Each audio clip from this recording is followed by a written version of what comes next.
नमस्कार, आप देख रहे हैं 4 PM और मैं हूं आपके साथ निधि तिवारी। देश के प्रधानमंत्री मोदी ने दिल्ली में कल एक छोटा सा रोड शो किया। लगभग 15 मिनट के इस रोड शो को गोदी मीडिया ने प्रधानमंत्री का मेगा रोड शो बताया। दरअसल ये road show Bharatiya Janata party की मुख्यालय में होने वाली 2 दिवसीय राष्ट्रीय कार्यकारिणी की बैठक से पहले किया गया।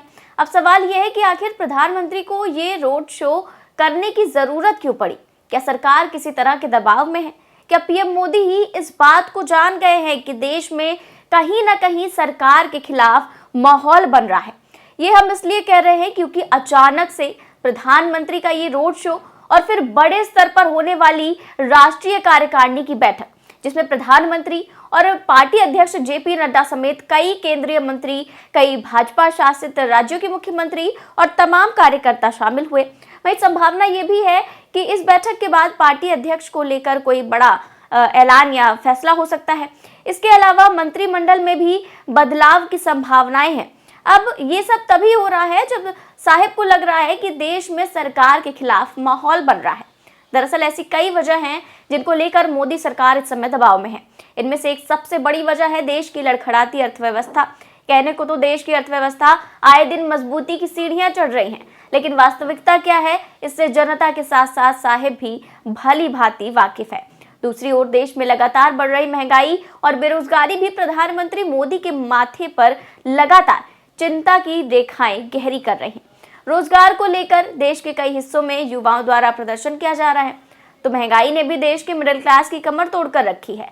वहीं तीसरा मुद्दा जो साहिब को सबसे ज्यादा परेशान कर रहा है वो है पिछले कुछ चुनावों में मिली भाजपा को हार, जिसमें यूपी के उपचुनाव, हिमाचल प्रदेश का विधानसभा चुनाव और दिल्ली का एमसीडी चुनाव रहा है। पिछले कुछ महीनों में इन चुनावों में मिली हार मोदी और शाह के लिए बड़ी चिंता की बात है। इन सभी वजहों को लेकर सरकार काफी दबाव में है और इन्हीं दबावों को कम करने के लिए साहिब ने एक बार फिर से अपना पुराना तरीका अपनाया है, ताकि जनता का ध्यान भटकाया जा सके और ये संदेश दिया जा सके कि हम अभी भी मजबूत हैं। ऐसे में हर बार की तरह इस बार भी प्रधानमंत्री मोदी किसी न किसी बहाने से जनता का ध्यान भटकाने के लिए ये रोड शो और कैबिनेट में बदलाव कर सकते हैं, क्योंकि प्रधानमंत्री वर्तमान राजनीति में कुशल रणनीतिकार भी माने जाते हैं। वो जब भी सरकार को या खुद को दबाव में पाते हैं तो मुद्दों से ध्यान भटकाने के लिए कैबिनेट में बदलाव कर देते हैं। साल 2021 में जब कोरोना महामारी को लेकर सरकार दबाव में थी और उस पर सवाल उठाए जा रहे थे, तब भी प्रधानमंत्री मोदी ने बड़ी चालाकी से कैबिनेट में फेरबदल करके ध्यान को भटका दिया था। इस कैबिनेट फेरबदल में रविशंकर और प्रकाश जावड़ेकर जैसे कई बड़े मंत्रियों की बलि चढ़ गई थी। अब एक बार फिर ये पूरी तरह से संभव है कि इस बार भी कैबिनेट बदलाव के जरिए असल मुद्दों से ध्यान भटकाने का प्रयास किया जा सकता है। अब एक सवाल ये भी है कि इस बार पीएम मोदी ध्यान भटकाने के लिए किसकी बलि चढ़ाते हैं और कौन उनकी इस कैबिनेट फेरबदल की बलि का बकरा बनेगा। ऐसे में कुछ नाम सामने आ रहे हैं, जिनमें वर्तमान पेट्रोलियम मंत्री हरदीप पुरी, सूचना प्रसारण और खेल एवं युवा कल्याण मंत्री अनुराग ठाकुर समेत कुछ ऐसे ही मंत्री हैं जो बलि का बकरा बन सकते हैं। लेकिन इन सबके बीच एक और बड़ा नाम है जिस पर प्रधानमंत्री मोदी की सबसे ज्यादा नजर है, और वो नाम है सड़क परिवहन और राजमार्ग मंत्री नितिन गडकरी। नितिन गडकरी कैबिनेट में शामिल सबसे सीनियर नेताओं और बड़े चेहरों में शामिल हैं। गडकरी 2 बार भाजपा के राष्ट्रीय अध्यक्ष भी रह चुके हैं। वहीं एक समय वो भाजपा की तरफ से प्रधानमंत्री पद के दावेदार भी थे। ऐसे में गडकरी सरकार का सबसे बड़ा चेहरा माने जाते हैं। ऐसे में नितिन गडकरी भी पीएम मोदी की कुशल रणनीतिकार की बलि का बकरा हो सकते हैं। दरअसल ऐसा हम इसलिए भी कह रहे हैं क्योंकि गडकरी पिछले कुछ दिनों से गुजरात लॉबी यानी कि साहिब और छोटे साहिब को खटक रहे हैं। इसलिए पार्टी में लगातार गडकरी को साइडलाइन करने का प्रयास किया ही जा रहा है, और ये हम नहीं बल्कि भाजपा हाईकमान के फैसले ही बताते हैं। भाजपा हाईकमान यानी कि प्रधानमंत्री मोदी और गृह मंत्री अमित शाह द्वारा लगातार नितिन गडकरी को साइडलाइन किए जाने का कार्य किया जा रहा है। अगस्त 2022 में भाजपा ने एक बड़ा फैसला लेते हुए नितिन गडकरी को संसदीय बोर्ड से बाहर कर दिया। ये एक बड़ा फैसला था और नितिन गडकरी के लिए बड़ा झटका भी था, यानी कि भाजपा के फैसले लेने वाली सबसे बड़ी कार्यकारिणी से नितिन गडकरी की छुट्टी कर दी गई। इसके बाद कुछ ऐसे भी कयास लगाए गए कि गडकरी बगावत कर सकते हैं, मोदी पद से इस्तीफा भी दे सकते हैं। हालांकि ऐसा कुछ भी नहीं हुआ और नितिन गडकरी अभी भी मंत्री पद पर बने हुए हैं। लेकिन अब जब महंगाई, बेरोजगारी और गिरती अर्थव्यवस्था जैसे बड़े मुद्दों से जनता का ध्यान भटकाना है और सरकार से दबाव कम करना है, तो कैबिनेट फेरबदल में पीएम मोदी और अमित शाह मिलकर नितिन गडकरी को बलि का बकरा बना सकते हैं और उन्हें कैबिनेट से बाहर का रास्ता दिखा सकते हैं।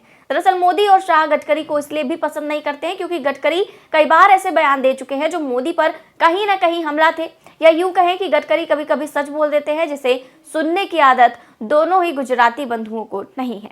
सरकार पर हमला बोलते हुए गडकरी ने एक बार कहा था कि सरकार समय पर निर्णय नहीं लेती है, यही बड़ी समस्या है। उन्होंने कहा कि समय बहुत महत्वपूर्ण है और सरकार विकास कार्यों को लेकर समय पर निर्णय नहीं ले रही है। Time is the biggest category.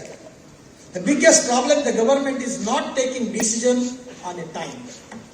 इसके अलावा एक कार्यक्रम में गडकरी ने भारत को अमीरों का गरीब देश बताया था। गडकरी ने कहा था कि भारत दुनिया की 5वीं सबसे बड़ी अर्थव्यवस्था के तौर पर उभरा है, लेकिन भारत के लोग गरीब हैं। गडकरी तब भी चर्चा में आए थे जब उन्होंने कहा था कि कभी कभी मन में आता है कि राजनीति से संन्यास ले लूं, क्योंकि महात्मा गांधी के समय की राजनीति और अब की राजनीति में बड़ा अंतर आ गया है। उन्होंने कहा था कि राजनीति आजकल सत्ता नीति हो गई है, इसका लोक कल्याण से कोई लेना देना नहीं रह गया है। कई बार तो लगता है कि राजनीति से संन्यास ही ले लिया जाए। तो नितिन गडकरी कई बार ऐसे बयान दे चुके हैं जो साहब को पसंद नहीं आए। इसी वजह से गुजरात लॉबी नितिन गडकरी को साइडलाइन करने में लगी हुई है। ऐसे में पूरी संभावना है कि गडकरी को इस बार के मंत्रिमंडल फेरबदल में बाहर का रास्ता दिखाया जा सकता है और वो मोदी की रणनीति के बलि के बकरे बन सकते हैं। वही संभावना ये भी है कि अगर इस कैबिनेट फेरबदल में गडकरी बच गए तो संभव है कि अगले साल होने वाले लोकसभा चुनाव के लिए गडकरी को मोदी और शाह नेतृत्व इस बार टिकट ही ना दे, जैसा कि 2019 के लोकसभा चुनाव से पहले लाल कृष्ण आडवाणी के साथ किया गया था। हालांकि मोदी और शाह के लिए गडकरी को एकदम से किनारे लगाना उतना आसान तो नहीं है जितना वरुण गांधी और मेनका गांधी को करना था। उनके सबसे प्रमुख वजह यह है आरएसएस। नितिन गडकरी पर आरएसएस का बहुत बड़ा हाथ है। इस बात से मोदी और शाह भी भलीभांति वाकिफ है। ऐसे में दूध से मक्खी की तरह तो गडकरी को निकालना मुश्किल है। आरएसएस के संरक्षण की ही दम है कि गडकरी साहब और छोटे साहब पर मनमानी टिप्पणी करते रहते हैं। इसलिए गडकरी को इस तरह से दरकिनार करने गुजरात लॉबी के लिए इतना आसान नहीं होगा। फिलहाल ये तो वक्त ही बताएगा कि नितिन गडकरी कैबिनेट फेरबदल में बलि का बकरा बनेंगे या फिर लोकसभा चुनाव के वक्त उनका पत्ता कटेगा, या फिर एक बार फिर से आरएसएस गडकरी के लिए सुरक्षा कवच बन जाएगी। हालांकि मोदी और शाह तो नितिन गडकरी का पत्ता काटने में लगातार लगे ही हुए हैं। फिलहाल इस खबर में बस इतना ही। देश और दुनिया की तमाम बड़ी खबरें जानने के लिए देखते रहिए 4PM न्यूज नेटवर्क। नमस्कार।